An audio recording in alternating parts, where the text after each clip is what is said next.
नमस्कार दोस्तों, स्वागत है आपका योगी स्टडी पॉइंट पर। तो हम लोग लेके आए आपके लिए भारत का संवैधानिक विकास की सीरीज। तो इस सीरीज में ये वीडियो हमारी तीसरी वीडियो होने वाली है और इससे पहले हमने 2 वीडियो अपलोड कर चुके हैं। तो दोस्तों यार, अगर आपने वो 2 वीडियो नहीं देखी हैं, प्लीज़ वो वीडियो भी देख लेना। और यार, अगर आप हमारे चैनल पर नए हैं तो चैनल को प्लीज़ सब्सक्राइब कर लें और यार बेल आइकन बटन को प्रेस कर देना, ताकि नई वीडियो जब भी हम डालें इस चैनल पे आपको उसमें नोटिफिकेशन आ सके। और जैसे कि आपने टॉपिक देख लिया होगा, आज का टॉपिक रहेगा हमारा भारत शासन अधिनियम 1861। तो चलो शुरू करते हैं आज की वीडियो को एंड तक जरूर देखना। तो दोस्तों शुरू करते हैं आज का टॉपिक, और आज का टॉपिक है भारत परिषद अधिनियम 1861। तो चलो शुरू करते हैं आज का टॉपिक। अभी तक भारत में विवाद और अपराधों से निपटने के लिए कोई कानून नहीं बनाया गया था। भारतीयों में बढ़ रहे असंतोष को दबाने के लिए भी एक सशक्त कानून की आवश्यकता थी। वहीं दूसरी तरफ 1857 के विद्रोह के पश्चात 1858 का अधिनियम पारित किया गया। वह अपनी कसौटी पर खरा नहीं उतर सका, जिसके परिणाम स्वरूप 3 वर्ष के बाद ही वर्ष 1861 ईस्वी में ब्रिटिश संसद ने भारत परिषद अधिनियम पारित किए। तो 1858 की जो त्रुटियां थी उनको पूरा करने के लिए 1861 में कानून पारित किया ब्रिटिश सरकार ने। भारत परिषद अधिनियम 1861 के प्रमुख प्रावधान। वायस्राय की परिषद में एक सदस्य और बढ़ाकर सदस्यों की संख्या 5 कर दी गई।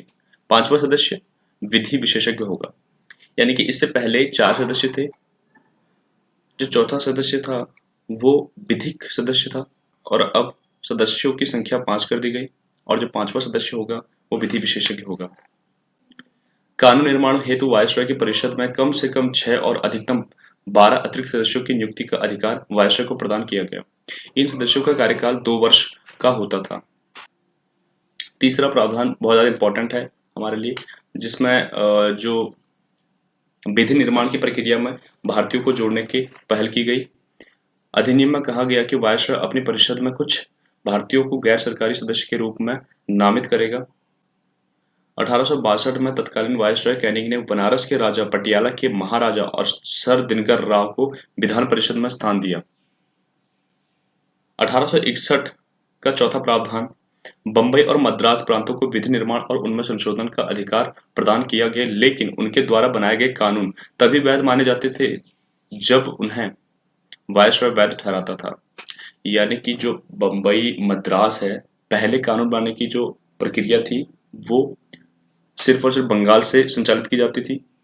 अब बंबई और मद्रास जो 2 प्रांत थे, उनमें भी कानून बनाने की जो प्रक्रिया थी, विधि निर्माण की जो प्रक्रिया थी, वायसराय को प्रांतों में विधान परिषद की स्थापना करने और लेफ्टिनेंट गवर्नर की नियुक्ति का अधिकार प्राप्त हो गया। बंगाल, उत्तर पश्चिम सीमांत क्षेत्रों और पंजाब में नई विधान परिषदों का गठन किया गया। तो यानी कि जो वायसराय था उसको प्रांतों में विधान परिषद का गठन करने का अधिकार मिल गया, और साथ में लेफ्टिनेंट गवर्नर की नियुक्ति का भी अधिकार मिल गया। और इसके बाद बंगाल और उत्तर पश्चिम सीमांत और पंजाब में नई विधान परिषद का गठन किया गया। तो चलो अगले प्रावधान की तरफ चलते हैं। सबसे महत्वपूर्ण प्रावधान है, भारतीयों के नियंत्रण हेतु 3 कानूनों को तत्काल प्रभाव से लागू किया गया। Indian penal code, criminal procedure code और सिविल प्रोसीजर कोड।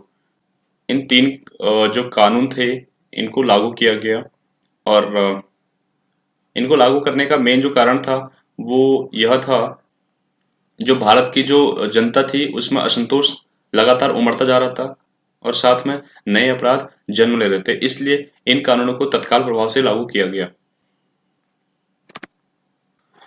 विभागीय व्यवस्था की शुरुआत की गई, जिसमें वायसराय परिषद के किसी एक सदस्य को एक या एक से अधिक विभागों का संचालन का दायित्व सौंप सकता था, और इसकी शुरुआत कैनिंग द्वारा 1859 ईस्वी में की गई थी।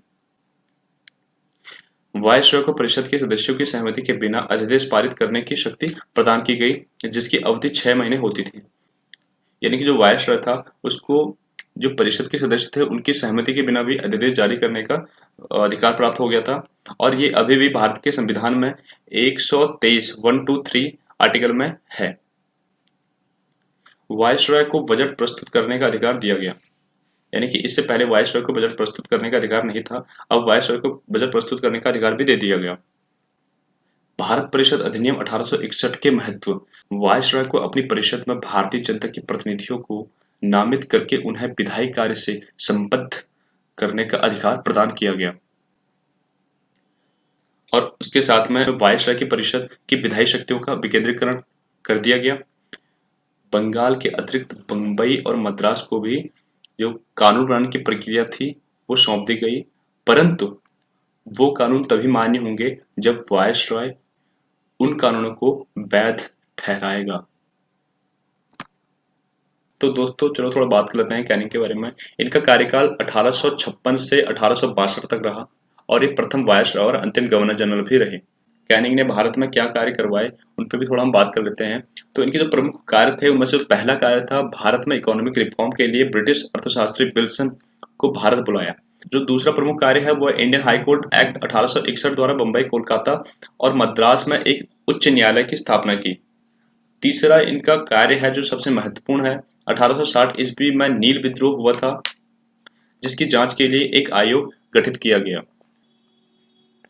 इन्होंने 1860 में नील विद्रोह की जांच के लिए एक आयोग गठित किया।